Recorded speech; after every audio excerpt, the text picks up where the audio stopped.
تین چیزیں گناہوں کا کفارہ ہیں۔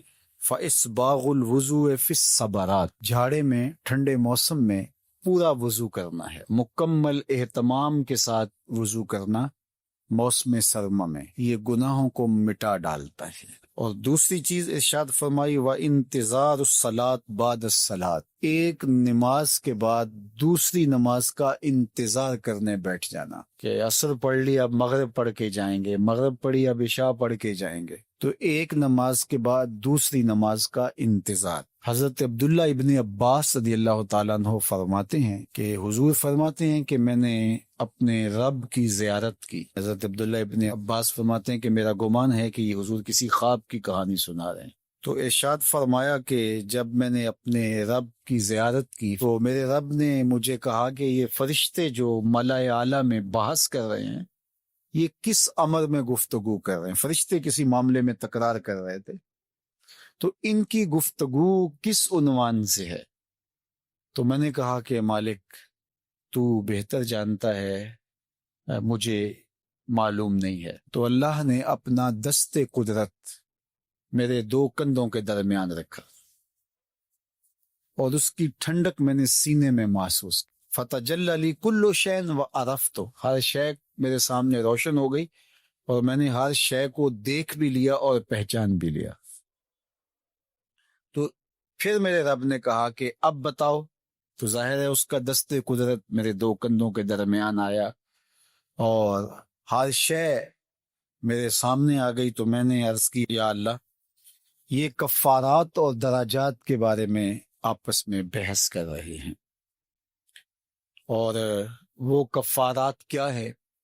المکث فی المساجد بعد الصلاۃ، نماز کے بعد مسجدوں میں رک جانا کہ دوسری نماز پڑھ کے جائیں گے۔ اس پر فرشتے ملائے اعلیٰ میں، عالم بالا میں بیٹھ کے گفتگو کر رہے ہیں۔ اللہ اکبر، یہ کتنا بڑا عمل ہے کہ جس پر فرشتے کہہ رہے ہیں بلے بلے، کیسے وہ لوگ ہیں جو ایک نماز کے بعد دوسری نماز کے لیے رک جاتے ہیں۔ اور ایک حدیث پاک میں آتا ہے صحیح بخاری میں، 7 اشخاص ایسے ہیں قیامت کے دن کڑکتی دھوپ میں جب کوئی سایہ نہیں ہوگا، اللہ انہیں اپنے عرش کا ٹھنڈا سایہ عطا فرمائے۔ ان میں سے ایک وہ آدمی جس کا دل مسجدوں کے ساتھ جڑا ہوا ہے، مسجد کی حاضری اسے بہت پسند ہے۔ دوسرا والمشیو علی الاقدام الی الجماعات، جماعات کے لیے، فرض نمازوں کے لیے مسجد کی طرف چل کے پیدل جانا۔ ہر قدم کے بدلے میں درجے بلند ہوتے اور گناہ معاف ہوتے ہیں۔ اللہ اکبر۔ یہ طلب کی گئی کہ دعا کیجئے کہ میرا گھر مسجد سے نیڑے ہو، تو کہا نہیں، تم جتنے قدم چل کے آتے ہو اتنے تمہارے گناہ معاف ہوتے، اتنا ہی تمہیں ثواب ہوتا ہے۔ تو یہ چل کر کے آنا گناہوں کا کفارہ ہے۔ تیسری چیز ارشاد فرمائی کہ وَإِسْبَاغُ الْوُضُوءِ فِي الْمَكَارِهِ، مشکل صورتحال میں وضو پورا کرنا۔ اور وہ سردیوں کے اندر مشکل ہوتا ہے کہ پانی بہت ٹھنڈا ہے، تو اس وقت بندہ کہتا ہے چلو ایک دفعہ بھی گزر ہو جائے گی، اگر ایک دفعہ بھی چہرہ دھو لیں گے وضو تو ہو جائے گا۔ لیکن سنت طریقے سے 3 بار ہی دھونا، اور 3 بار ہی جو ہے وہ پاؤں دھونے، اور 3 بار ہی باقی اعضاء دھونے، تو یہ مشکل ہوگا وضو میں ٹھنڈے پانی سے۔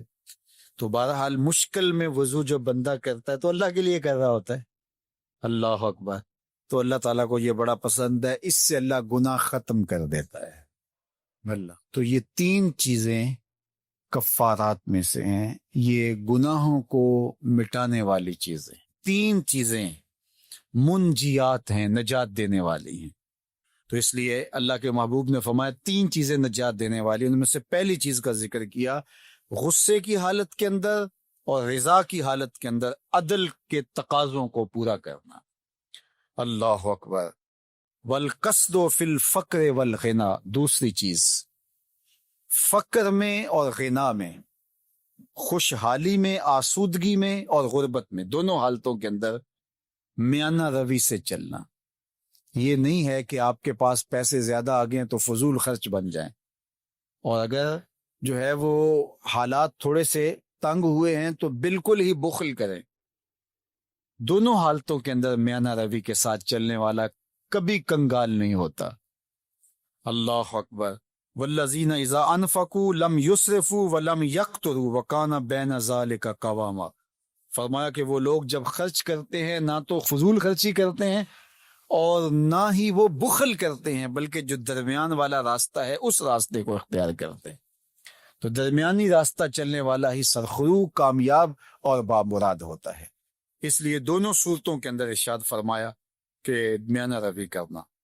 وخشیت اللہ فی السر والعلانیہ، اعلانیہ بھی اور مخفی بھی، دونوں حالتوں میں اللہ سے ڈرنا ہے۔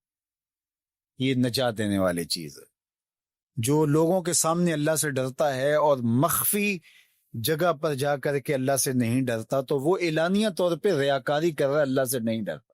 تو مخفی طور پہ بھی اللہ سے ڈرے اور اعلانیہ طور پہ بھی اللہ سے ڈرے۔ ان الذین یخشون ربہم بالغیب لہم مغفرۃ واجر کبیر۔ جو اللہ تعالیٰ سے بن دیکھے ڈرتے ہیں، اللہ جل شانہ نے ان کے لیے مغفرت بھی رکھی ہے اور بہت بڑا اجر بھی رکھا ہے۔ اور وہی حدیث جو میں نے آپ کے سامنے رکھی کہ 7 اشخاص قیامت کے دن عرش الہی کے سائے تلے ہوں گے، ان میں سے جو 7واں شخص ہے اس کا ذکر حضور نے ارشاد فرمایا، وَرَجُلٌ ذَكَرَ اللَّهَ خَالِيًا فَفَاضَتْ عَيْنَاهُ۔ وہ شخص جو تنہائی میں بیٹھا اور اللہ کو یاد کرنے لگا اور اس کی آنکھیں آنسوؤں کا خراج دینے لگی، اللہ کے خوف سے اس کی آنکھوں سے آنسو ٹپکنے لگے، تو فرمایا قیامت کے دن جب کوئی سایہ نہیں ہوگا، اللہ اس شخص کو اپنے عرش کا ٹھنڈا سایہ عطا فرمائے۔ تو لوگوں کے سامنے آنسو بہانا اور تنہائی کے اندر آنکھوں کو نوری نصیب نہ ہو، تو یہ ریاکاری ہے۔ اور ریاکاری تو ایک ایسا جرم ہے، ایک ایسا گناہ ہے جس کو شرک اصغر کہا گیا۔ کسی گناہ کو شرک نہیں کہا گیا سوائے ریاکاری، تو ریاکاری کو شرک اصغر کہا گیا ہے۔ تو اعلانیہ طور پہ بھی اللہ سے ڈرو اور مخفی طور پہ بھی اللہ سے ڈرو، لیکن اگر خلوت اور جلوت میں فرق ہے تو یہ بدترین صورتحال ہے۔ یہ محبت جو رب سے ہے، ہماری محبت، اس میں شکوے کی، شکایت کی گنجائش ہی نہیں ہے۔ یہ محبت رضا سے پروان چڑھتی ہے اور بندہ تسلیم اور رضا کے دائرے میں آگے بڑھتا ہے اور اللہ کی محبت کا نور پاتا ہے۔ اور خشیت جو اس کے اوپر طاری ہوتی ہے وہ بھی بوجہ محبت ہوتی ہے کہ میں اللہ جل شانہ سے پیار کرتا ہوں تو وہ مجھ سے روٹ نہ جائے، تو پھر اس کے احکام کی بجا آوری، اس کے احکام کی تعمیل اور اس کے بتائے ہوئے طریقے حیات کے مطابق زندگی کا بسر کرنا، یہ لازم حیات بن جاتا ہے۔ تو یہ محبت اپنے تمام تقاضوں کے ساتھ پھر پروان چڑھتی ہے۔ تو اللہ سے محبت یہ ہے کہ اس کے احکامات کو تسلیم کیا جائے اور ان پر عمل پیرا ہوا جائے، اور اس محبت کو اتنا خالص رہنا چاہیے کہ اس کے اندر کوئی ذاتی غرض کسی بھی صورت کے اندر جو ہے وہ شامل نہ ہونے پائے۔ یعنی وہ اپنی محبت کو بندے سے، جس محبت کا وہ مطالبہ کرتا ہے اور جس چیز کا وہ متقاضی ہے بندے سے، وہ ایسی محبت ہے جس کے اندر ایک ذرے کے برابر بھی ملاوٹ جو ہے وہ اللہ برداشت نہیں کرتا۔ اور یہ بات میں آپ کو بتاؤں کہ سب اس دنیا کے اوپر جتنے بھی ہم گناہ کرتے ہیں، صرف ایک گناہ کو ہی شرک کہا گیا ہے، شرک اصغر۔ شرک کے علاوہ، حقیقی شرک کے علاوہ اگر کسی گناہ کو شرک کہا گیا ہے تو وہ ریا کو کہا گیا ہے۔ ریا میں انسان اس عمل میں کسی بندے کو شریک کرتا ہے، یعنی کسی بندے کی رضا جوئی کے لیے، کسی بندے سے کچھ غرضیں سمیٹنے کے لیے، اور کسی بندے کی خوشنودی کے لیے، یا اپنے نفس کو اس میں شامل کر کے وہ ریا کے ذریعے سے اپنے عمل کو ملوث کرتا ہے، تو وہ عمل پھر خالص نہیں رہتا۔ تو صرف جو شرک اصغر کہا گیا اعمال میں سے، وہ ریا کو کہا گیا، اور یہ ایک رائی کے دانے کے برابر بھی قابل قبول۔ اللہ اکبر۔ اللہ کے محبوب کی خدمت میں ایک صحابی حاضر ہوئے تو انہوں نے عرض کی، یا رسول اللہ صلی اللہ علیہ وسلم، ایک شخص جہاد کرتا ہے اعلاء کلمۃ الحق کے لیے، لیکن اس کے دل میں یہ بات بھی ہے کہ میری شہرت اور ناموری بھی ہو جائے گی، تو کیا اس کا یہ عمل قابل قبول ہے؟ تو اللہ کے اس کو کوئی اجر ملے گا؟ تو حضور نے ارشاد فرمایا، فلا شیء لہ، اسے کوئی اجر نہیں ملے گا۔ تو یہ سمجھے کہ میں اپنی جو گفتگو ہے اس کو صحیح طرح سے حضور کے سامنے عرض نہیں کر پایا، تو انہوں نے دوبارہ دوہرا کے کہا حضور اس کا مقصد اللہ کے جھنڈے کو بلند کرنا، اعلاء کلمت الحق اور دین کے پرچم کو اونچا کرنا ہے، اور اس کے لیے اس نے اپنی متاع جاں وار دی، قربان کر دی اپنی زندگی۔ لیکن اس کے دل کے ایک گوشے میں یہ بات بھی تھی کہ چلو میری شہرت اور ناموری بھی ہوگی، تو کیا اس کو اس عمل کا جو اس نے اپنی جان واری ہے صلہ ملے گا؟ تو اللہ کے محبوب نے ارشاد فرمایا فلا شیء لہ، اسے کوئی اجر نہیں ملے گا۔ تو یہ پھر پریشان ہوئے، تو تیسری مرتبہ انہوں نے پھر کہا حضور اس کا مقصد اللہ کے دین کے پرچم کو بلند کرنا، اللہ کے دین کے جھنڈے کو اونچا کرنا، اور سر بلندی اسلام ہے۔ لیکن یہ بات ضمن میں ہے کہ چل جب یہ ہوگا تو ساتھ یہ بھی تو ہوگا ہی ہوگا۔ تو حضور نے پھر فرمایا فلا شیء لہ، اسے کوئی اجر نہیں ملے گا، اور پھر اس کو وضاحت کرتے ہوئے فرمایا کہ اللہ صرف اسی عمل کو قبول کرتا ہے جو اس کی رضا کے لیے کیا۔ تو جس عمل کے اندر ایسی شرکت ہو جائے جس سے نفس کی پرورش ہو، خواہشات، تو وہ اللہ تعالیٰ اس حوالے سے بہت غیرت رکھتا ہے، اور یہ بہت بڑی بات ہے۔ آپ بتائیے کہ سب سے برا عمل کیا ہے؟ جہنم میں ایک وادی ہے، حدیث پاک میں آتا ہے کہ وہ اتنا عذاب ہے اس وادی کے اندر کہ ایک دن میں 600 مرتبہ جہنم بھی اس وادی سے پناہ طلب کر پناہ مانگتی، اللہ مجھے اس وادی سے بچا۔ 600 مرتبہ ایک دن میں جہنم اللہ سے عرض کرتی ہے مالک مجھے اس حصے سے بچا کے رکھنا، 600 مرتبہ ایک دن میں۔ تو صحابہ نے عرض کی یا رسول اللہ صلی اللہ علیہ وآلہ وسلم اس وادی میں کون لوگ ڈالے جائیں گے؟ تو اللہ کے محبوب علیہ السلام نے فرمایا القراء المراؤون، وہ قراء جو ریاکاری کرتے، وہ اس وادی کے اندر ڈالے جائیں گے۔ تو اب اللہ کیا چاہتا ہے ہم سے؟ اللہ چاہتا ہے میرا بندہ میرا ہی ہو اور اس کے اندر غیر کی شرکت نہ ہو۔ یار ایک عورت نہیں چاہتی کہ میرے سے محبت کرنے والا وہ شوہر ہے یا اس کی ناجائز محبت بھی ہو، وہ یہ گوارا نہیں کرتی کہ اس کے اندر کسی کی معمولی سی شائبہ بھی جو ہے وہ غیر کی شرکت کا ہو۔ ایک مرد نہیں چاہتا، وہ جس سے محبت کرتا ہے تو وہ نہیں چاہتا کہ اس میں شائبہ غیر کا ہو۔ تو جو سب سے زیادہ غیرت والا نہیں، اغیر سب سے زیادہ غیرت کرنے والا ہے، تو وہ کس طرح گوارا کرے گا کہ نفس شامل ہو، خواہشات شامل ہوں اور کوئی اور شامل ہو؟ قیامت کے دن جو لوگ ریاکاری کرتے رہے تو اللہ تعالیٰ ان کو بلائے گا اور وہ کہیں گے کہ مالک ہمارے عمل کی جزا، تو اللہ فرمائے گا ان سے لو جن کے لیے کرتے رہے، اور یہ وہ انتہائی ذلت ہوگی اس نے جو اٹھانی پڑے گی۔ تو محبت کا تقاضا پھر محبت کا خالص ہونا ہے، اور خالص للہ محبت ہی مقبول ہے، اور جو خالص للہ نہیں ہے وہ مردود ہے۔ تو اس لیے تھوڑی محبت ہو، وہ آہستہ آہستہ پروان چڑھ جائے، لیکن ہو خالص۔ تو یہ ہمارے دین کا، ہمارے رب کا، ہماری شریعت کا ہم سے تقاضا ہے۔ فرمایا والذین آمنوا اشد حبا للہ، جو ایمان والے ہیں وہ اللہ سے ٹوٹ کے پیار کرتے ہیں، اور محبت ان کی اس مقام پہ، اس درجے پہ ہے کہ وہ اس محبت میں کسی اور کو خاطر میں نہیں لاتے۔ باقی جو محبتیں ہیں وہ اللہ کی محبت کی ہی صورتیں ہیں، اللہ کی محبت کی ہی شکلیں ہیں، چونکہ کل منصوب الی محبوب محبوب، عربی کا ایک مقولہ ہے جو محبوب کی طرف چیز منسوب ہو وہ بھی محبوب ہوتی ہے، تو وہ اصل محبوب کی محبت کا ہی عکس ہوتا ہے، محبوب کی محبت کا ہی ایک رنگ ہوتا ہے۔ تو وہ پھر وہ شریعت اس کی اجازت دیتی ہے، شریعت کہتی ہے کہ میری محبت کی آپ کو تکمیل یہاں سے ملے گی۔ مثال کے طور پہ حجر اسود ہی ہے، تو یہ اللہ کی محبت کا روپ ہے، اس کو چومنا۔ اس کے بارے میں کہا گیا کہ یمین اللہ، جو حجر اسود ہے یہ اللہ کا دایاں ہاتھ ہے۔ اللہ اکبر، تو جس نے حجر اسود کو چوما گویا اس نے رب سے مسافہ کیا۔ یمین اللہ، اللہ کا دست راست ہے، اس کا دست کرم ہے۔ اللہ اکبر۔ تو پھر اب مجھے اور آپ کو سمجھ آتی ہے کہ ہم وہاں جا کے بے چین کیوں ہو جاتے ہیں؟ وہ کشش کیوں ہوتی ہے؟ بعض کا تن مردہ کے اندر بھی جان آ جاتی ہے اور وہ آگے جو ہے وہ بڑھنے کو بے چین ہو جاتا ہے، اس لیے کہ اس نے دستے کرم بڑھایا ہے کہ آؤ مجھ سے مسافہ کرو۔ اللہ اکبر۔ تو یہ اس کی محبت کا عکس ہوا، ورنہ اسلام نے تو پتھروں سے دور کیا ہے۔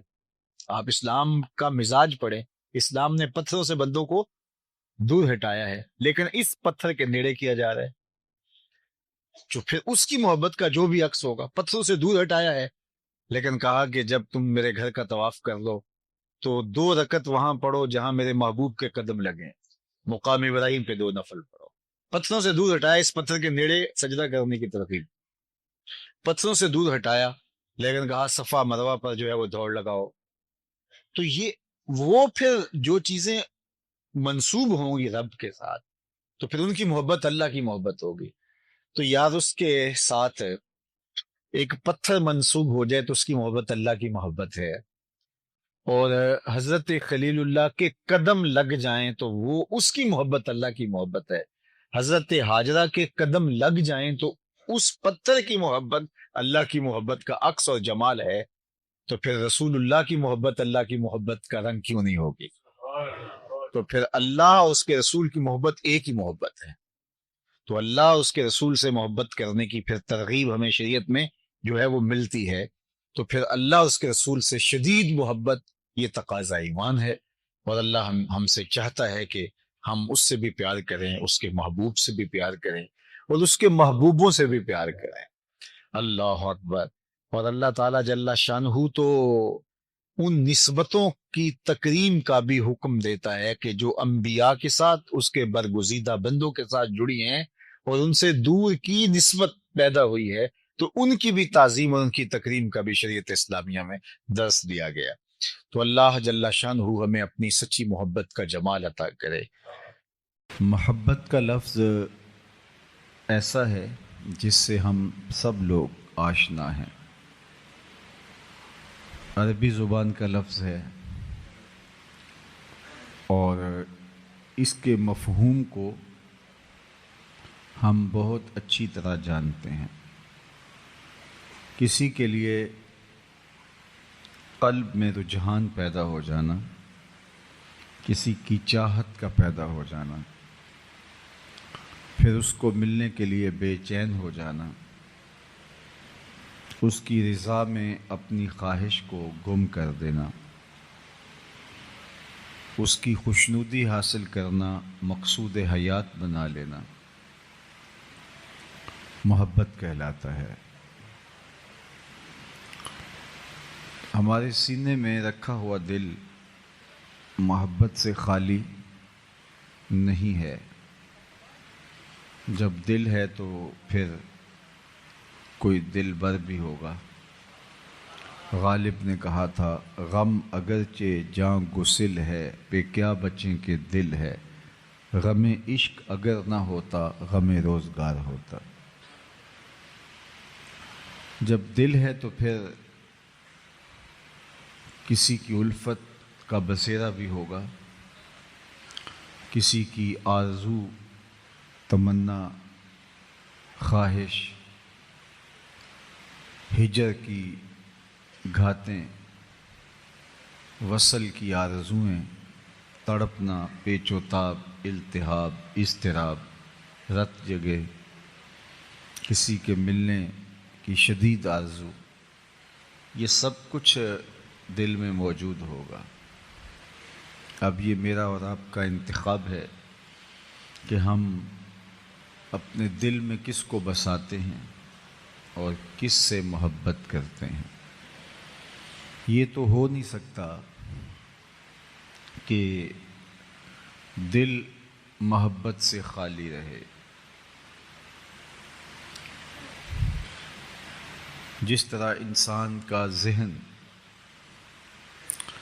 کسی سوچ سے، کسی خیال سے خالی نہیں رہ سکتا، میں اور آپ اگر یہ طے کریں کہ ہم نے کچھ نہیں سوچنا، تو ہم یہ سوچ رہے ہوتے ہیں کہ ہم نے کچھ نہیں سوچنا۔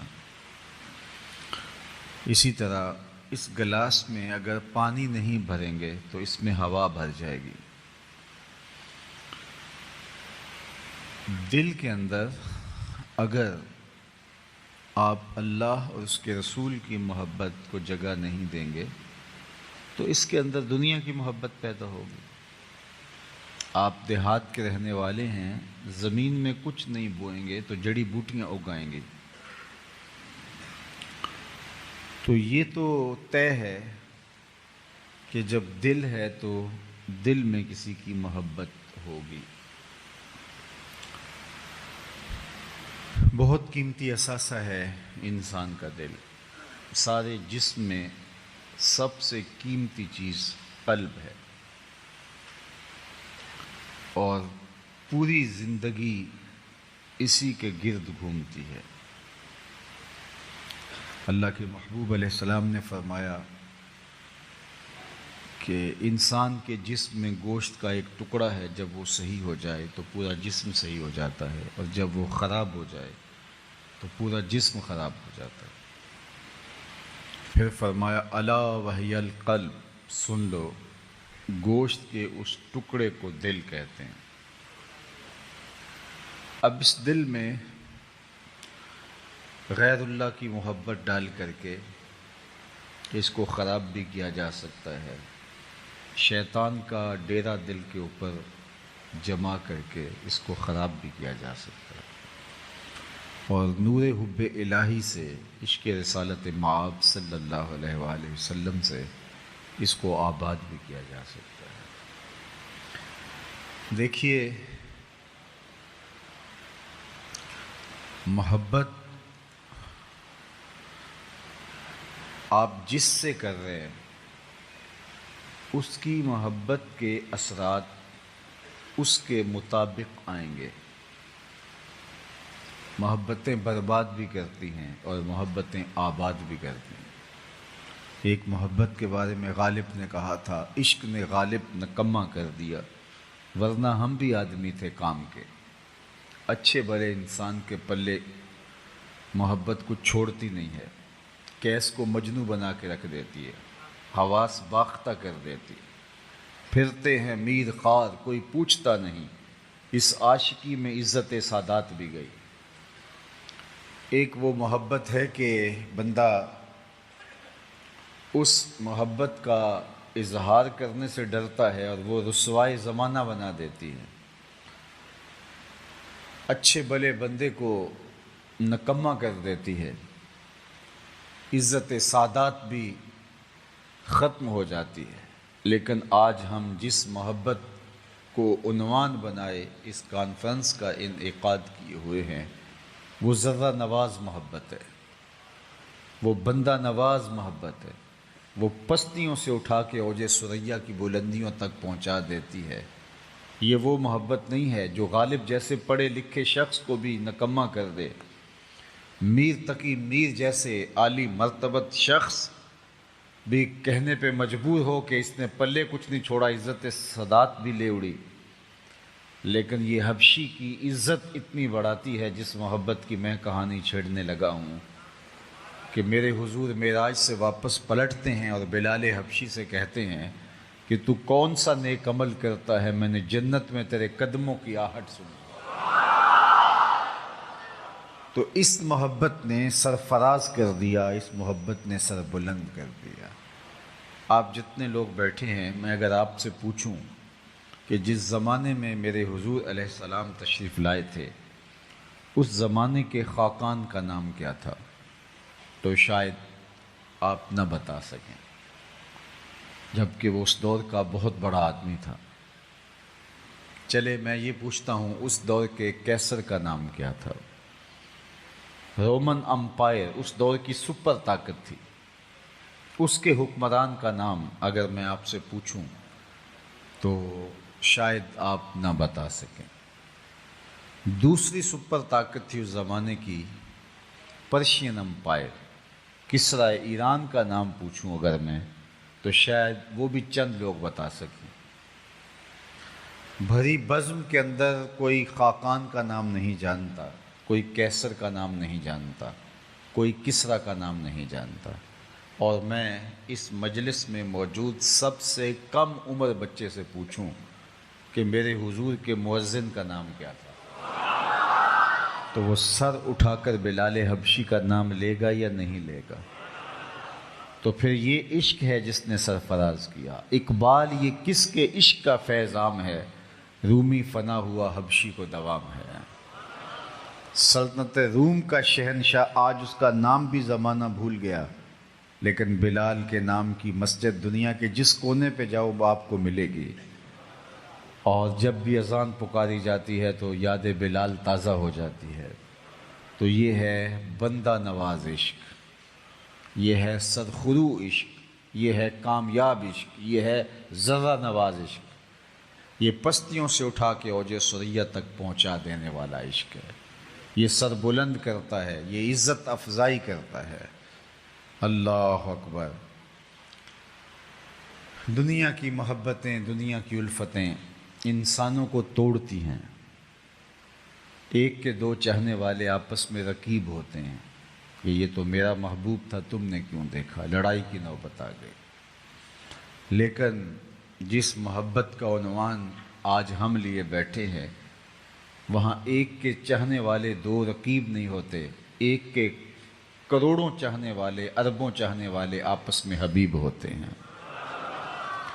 دل بمحبوب حجازی بستائم، زی جہت با یک دیگر پیوستائم، چوں گلے صد برگ مارا بو یکیست، او کے جانے ای نظاموں او یکیست، مست چشم ساکی بتہاستیم، در جہاں مثل میو می ناستیم۔ تو یہ محبت ہمیں جوڑتی ہے، ایک مرکز پہ جمع کرتی ہے، وحدت کی ضمانت بنتی ہے۔ اس محبت نے بکھرے ہوئے لوگوں کو امت بنایا ہے۔ اسود از توحید احمر می شود، اسود و احمر ایک ہی صف میں کھڑے ہو گئے۔ تو یہ اس محبت کی کرشمہ سازی ہے۔ اچھا، ہم نے دیکھا ہے کہ کچھ محبتیں انسانوں کے دلوں میں تو ہوتی ہیں، لیکن وہ دیگر بہائم وحوش و طیور کے دلوں میں نہیں ہوتی۔ لیکن ہم جن سے محبت کرتے ہیں ان سے صرف انسان ہی محبت نہیں کرتے، ان سے فرشتے بھی محبت کرتے ہیں۔ جس سے میں اور آپ محبت کا دم بھرتے ہیں ان سے جانور بھی محبت کرتے ہیں، حتیٰ کہ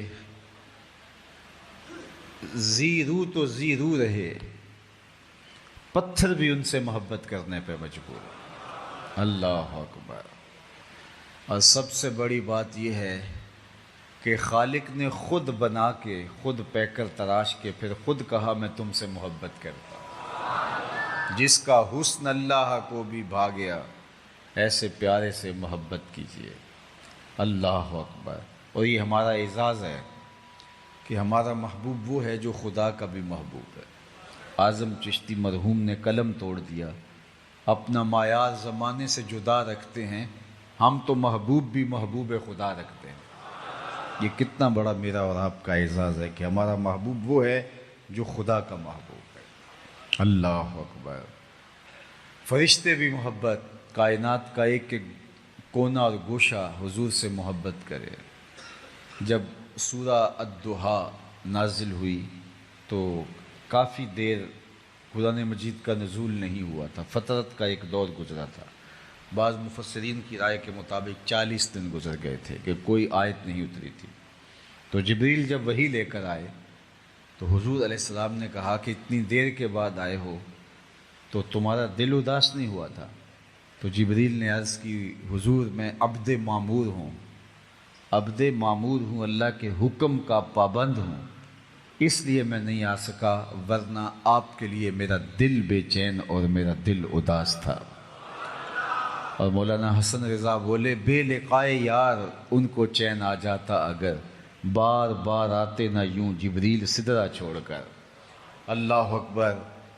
آؤ تمہیں محبت کی ایک دل آویز کہانی سناؤں۔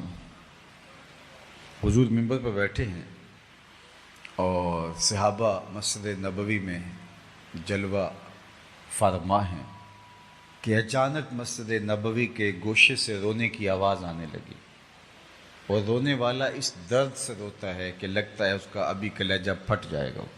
کناقۃ الخلوج، جب اونٹنی کا بچہ گم ہو جائے اور وہ جو چیخیں مارتی ہے تو اس طرح رونے کی آواز آ رہی تھی. حتیٰ ارتج المسجد، صحابہ فرماتے ہیں کہ مسجد گونجنے لگی اس کے رونے سے، اس کی چیخوں سے. ہم نے دائیں بائیں دیکھا لیکن کچھ دکھائی نہیں دیا. صحابہ ایک دوسرے کی طرف دیکھ رہے ہیں. رونے کی آواز تو ہے کہ مسلسل بلند ہوتی چلی جا رہی ہے، مسجد گونجتی چلی جا رہی ہے، لیکن رونے والا دکھائی نہیں دے رہا. فنزل النبی صلی اللہ علیہ وآلہ وسلم عن المنبر، حضور ممبر سے نیچے تشریف فرما ہوئے اور ایک سمت چلے. خشک تنا کھجور کا تھا پڑا ہوا. حضور جا کے اس کو اپنی آغوش میں سمیٹ لیا. آج پہلے دن ممبر بن کے آیا تھا. اللہ کے محبوب علیہ السلام ایک کھجور کے خشک تنے کے ساتھ ٹیک لگا کے کھڑے ہو کے واز کرتے تھے. تو صحابہ نے جب ممبر بچھوا دیا تو اس کو اٹھا کے ایک سائڈ پہ رکھ دیا. جو ہی حضور ممبر پہ بیٹھے تو اس سے برداشت نہ ہو سکا. صحیح بخاری اٹھائیے، امام سبہودی نے اس کو بڑی تفصیل کے ساتھ بیان کیا الوفا میں. تو آقا کریم علیہ السلام نے اس کو باہوں میں لے لیا. جس طرح بچھڑا ہوا بچہ ماں کی گود میں آ جائے تو اس کی گھگھی بن جاتی ہے، ہچکیاں لینے لگ جاتا ہے. تو صحابہ کہتے ہیں کہ وہ جو اس کی چیخیں تھیں وہ ہچکیوں میں تبدیل ہو گئیں. اور آقا کریم علیہ السلام اس کو اپنا دست شفقت، اس کو اپنی شفقتیں عطا کر رہے ہیں اور دست شفقت اس کے اوپر پھیرے جا رہے ہیں، اور آہستہ آہستہ اس کی آواز کم ہوتی چلی جا رہی ہے. صحابہ کھلی آنکھوں سے یہ منظر دیکھ رہے ہیں. میں نے کہا بخاری میں روایت ہے، سب اس کا اقرار کرتے ہیں، کوئی انکار نہیں کرتا. یہ کوئی کہانی نہیں ہے، یہ حقیقی واقعہ ہے جو امر واقعہ ہے. تو صحابہ دیکھ رہے ہیں کہ حضور نے اس کو آغوش میں سمیٹا ہے اور اس کے اوپر دست شفقت پھیرتے چلے جاتے ہیں اور اس کی آواز بتدریج کم ہوتی چلی جاتی ہے. تھوڑی دیر کے بعد وہ خاموش ہو گیا. اس کی ہچکیاں سسکیوں میں تبدیل ہو گئیں اور سسکیاں جب خاموش ہوئیں تو حضور دوبارہ ممبر پہ تشریف لائے. ایسا کبھی ہوا نہیں کہ خشک تنے بھی روئے ہوں. صحابہ نے زندگی میں پہلی مرتبہ یہ منظر دیکھا. ان کی آنکھوں میں سوال چمک رہے تھے، وہ حضور سے کچھ پوچھنا چاہتے تھے لیکن ان کے اوپر ایک کیفیت طاری تھی. خیر، اللہ کے محبوب علیہ السلام نے خود ہی صحابہ کے ذہنوں میں جو سوال تھا اس کو خود ہی لیا. فرمایا صحابہ تم یہ سوچ رہے ہوگے کہ یہ کیا ہوا، لیکن سنو، لو لم افعل ھذا لحن الی یوم القیامہ، اگر میں ممبر سے اتر کے اپنے عاشق زار کو یوں تسلی نہ دیتا یہ قیامت تک روتا ہی رہتا. کسی کو کسی سے یوں بھی پیار کرتے دیکھا ہے، کسی کی محبت دلوں کے اندر یوں بھی دھڑکتے ہوئے دیکھی ہے. آؤ تم ایک اور کہانی سناؤ پیار کی. حضرت ابو بکر رضی اللہ تعالیٰ عنہ، حضرت عمر رضی اللہ تعالیٰ عنہ اور حضرت عثمان غنی رضی اللہ تعالیٰ عنہ اللہ کے محبوب کے ہمراہ جبل طور کی چھاتی پہ قدم رکھتے ہیں. جو ہی حضور کے قدم آئے تو اس نے جھومنا شروع کر دیا. جس کے گھر میں محبوب چل کے آ جائے وہ تو رقص کرے گا، تو اس نے جھومنا شروع کر دیا. تو اللہ کے محبوب نے زور سے قدم مارا. میں اثبت احد فانما علیک نبی و صدیق و شہیدان، اے پہاڑ ٹھہر جا، تیرے اوپر اللہ کا ایک نبی ہے، ایک صدیق اور 2 شہید. تو پہاڑ فوراً ٹھہر گیا. آقا کریم غزوہ تبوک سے واپس آئے اور احد پہاڑ کو دیکھا اور برجستہ ارشاد فرمایا احد جبل یحبنا و نحبہ، احد پہاڑ ہے جو ہم سے پیار کرتا ہے، ہم اس سے پیار کرتے ہیں. پتھر کے کلیجے کے اندر بھی حضور کی محبت رکھی ہے. امام ابن سیرین رضی اللہ تعالی عنہ جو تعبیر الرؤیا میں بہت بڑا نام رکھتے ہیں، وہ اس حدیث کی روایت کرتے یہ استن حنانہ کے رونے کی، اور پھوٹ پھوٹ کے زاروں کے تار روتے. تو کہتے حضور کا پیار تو خشک تنوں کے سینوں کے اندر بھی رکھا ہوا ہے، ہم تو سینے کے اندر تڑپتا ہوا دل رکھتے ہیں. اب مجھے بتاؤ کوئی ایسا بھی محبوب خلائق ہوگا کہ درخت بھی روئیں، پتھر بھی روئیں ان کی یاد میں؟ اللہ اکبر، جبریل بھی بے تاب ہو جائے. اور جہاں تک انسانوں کے پیار کی کہانی ہے تو سیدنا علی المرتضیٰ فرماتے ہیں کہ صحرائی سفر میں حضور ہمیں ٹھنڈے پانیوں سے بھی زیادہ محبوب تھے. یعنی ٹھنڈا پانی صحرا میں مل جانا زندگی ملنے کے مترادف ہے، اور اگر پانی نہیں ملتا تو نتیجہ کیا ہے؟ موت واقع ہو جاتی ہے۔ تو یہ کہنا چاہ رہے ہیں سیدنا علی المرتضیٰ کہ حضور ہمیں جان سے بھی زیادہ عزیز تھے، حضور ہمیں ٹھنڈے پانیوں سے بھی زیادہ مرغوب اور محبوب تھے۔ اللہ اکبر۔ اور فرمایا اتنی دیر تک تم میں سے کوئی شخص کامل مومن نہیں ہو سکتا جب تک حضور علیہ الصلوۃ والسلام سے جو ہے وہ محبت نہ کرے۔ لا یؤمن احدکم حتی اکون احب الیہ من والدہ و ولدہ والناس اجمعین۔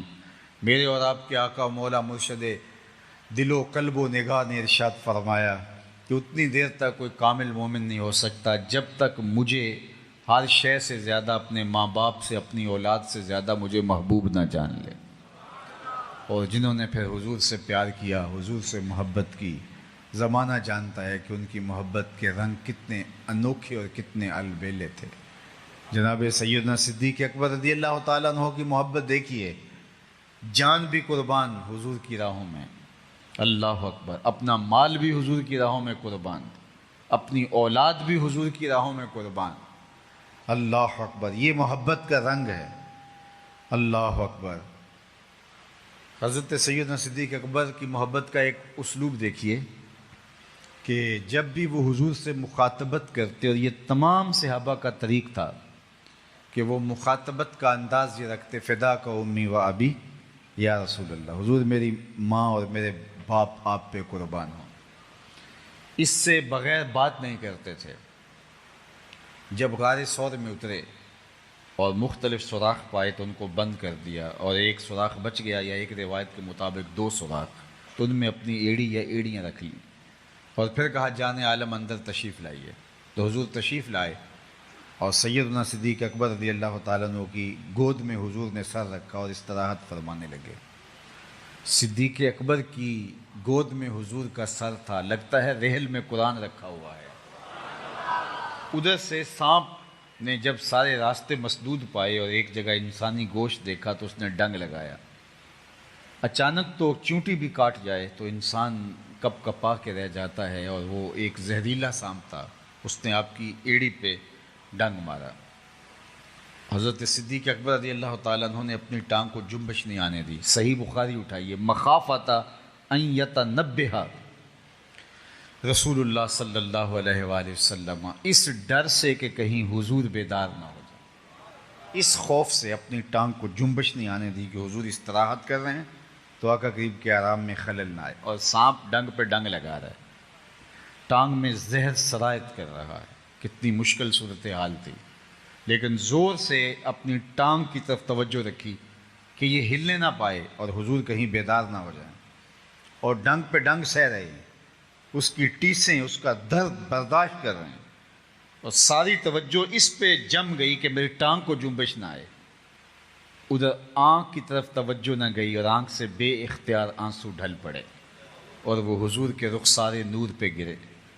تو آقا کریم بیدار ہوئے، تو آقا کریم نے بیدار ہوتے ہی کہا، ما لک یا ابا بکر، ابو بکر کیا ہوا؟ تو یہ تھی ہنگامی صورتحال۔ آپ کسی سے ادب، محبت، پیار، الفت کا تعلق رکھتے ہوں اور اس کو بلانے سے قبل 20 القاب لیتے ہوں، لیکن ہنگامی صورتحال کے اندر آپ سارے القاب بھول جاتے ہیں۔ آپ کی ہمسائیگی میں بہت بڑا مفتی شہر بستا تھا، آپ جب ملتے تھے، گھر سے نکلتے، وہ بھی گھر سے نکلتا، تو آپ ادب سے ہاتھ بھی چومتے تھے، حضرت، والا، جناب اعلیٰ، کیا کیا القاب لے کے پکارتے تھے۔ لیکن اچانک آپ کے گھر میں چور گھس آئے تو آپ نے مدد کے لیے پکارنا تھا، تو آپ نے قبلہ مفتی صاحب، جناب والی، ہمارے گھر میں چور گھس آئے، ایسے تو نہیں کہیں گے، آپ تو چور چور کی دہائی دے دیں گے، اس لیے کہ وقت اتنا تھوڑا ہے کہ اگر وہ القابات لینے شروع کر دیے تو اتنی دیر تک تو گھر کا صفایا ہو جائے گا، اور انسان ہنگامی حالت کے اندر القاب بھول جاتا ہے۔ لیکن قربان ابو بکر تیرے عشق پہ، تیری محبت پہ، جب سانپ ڈنگ پہ ڈنگ لگا رہا ہے اور بدن میں زہر سرایت کر رہا ہے، آنکھوں سے آنسو ڈھلا اور حضور کے رخسار پہ گرا، آقا کریم بیدار ہوئے، کہا ما لک یا ابا بکر، ابو بکر کیا ہوا؟ تو فوراً پکار اٹھتے نا، حیاتن حیاتن، سانپ سانپ، یا کہتے لدغت لدغت، لیکن نہیں، تاریخ پڑھیے، بخاری کی روایت ہے، حضرت ابو بکر رضی اللہ تعالیٰ عنہ بولے لدغت فداک امی و ابی یا رسول اللہ، حضور میری ماں بھی آپ کے قدموں پہ قربان، میرا باپ بھی آپ کے قدموں پہ قربان، مجھے سانپ نے ڈس لیا ہے۔ اس مشکل صورتحال کے اندر بھی ادب کا کرینہ نہیں چھوڑا، الفت کا طریقہ نہیں چھوڑا۔ یہ تھا عشق، یہ ہے محبت، یہ ہے پیار ان کا۔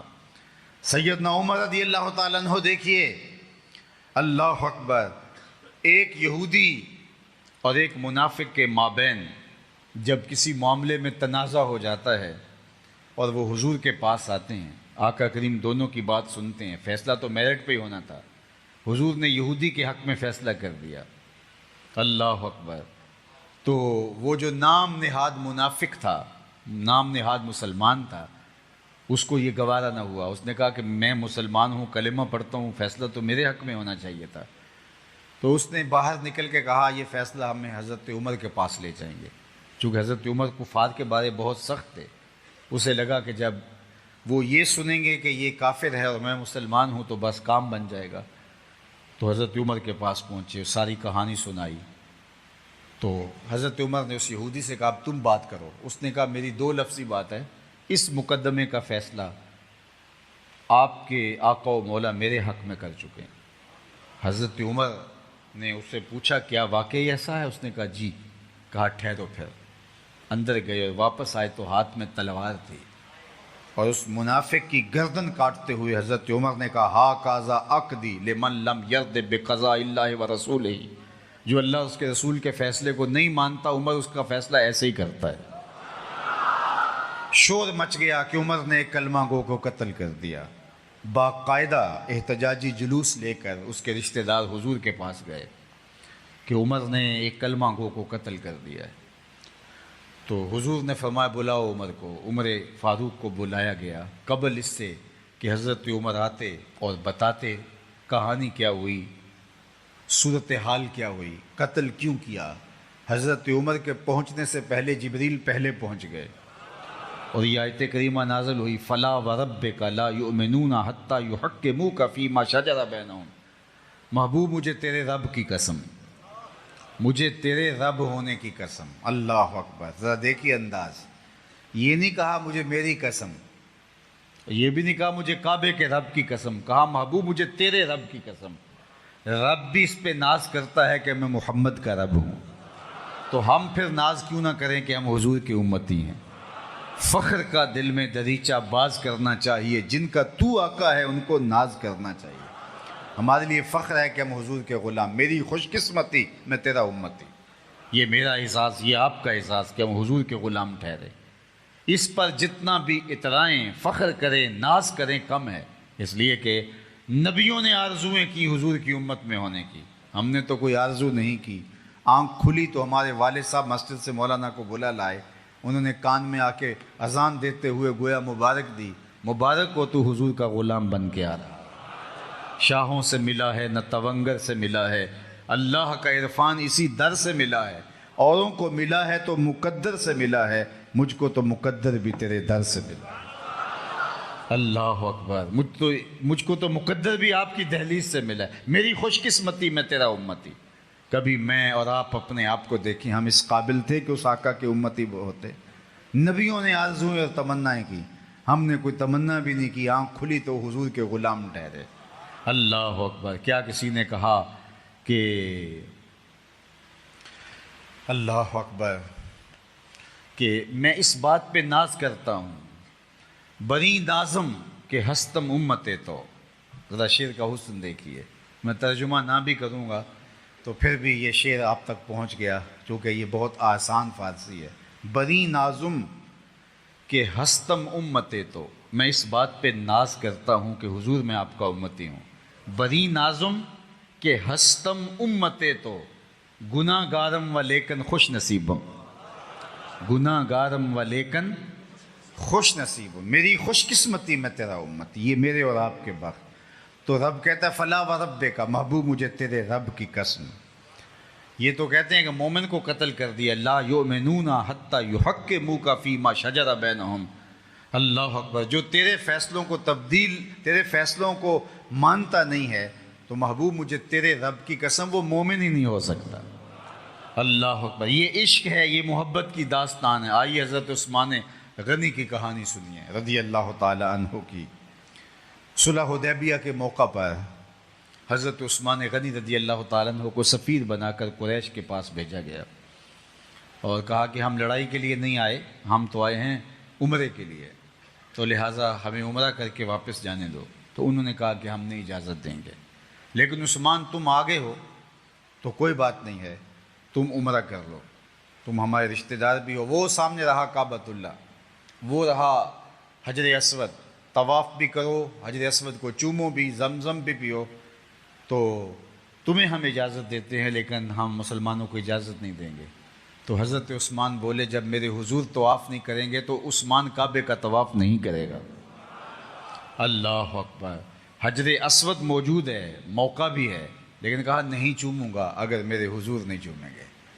اسی لیے حضرت عمر نے ایک موقع پہ کہا تھا، طواف کرتے کرتے حجر اسود کے پاس آ کے رکے، کہا اے حجر اسود میں تجھے کبھی نہ چومتا اگر میرے حضور نے نہ چوما ہوتا۔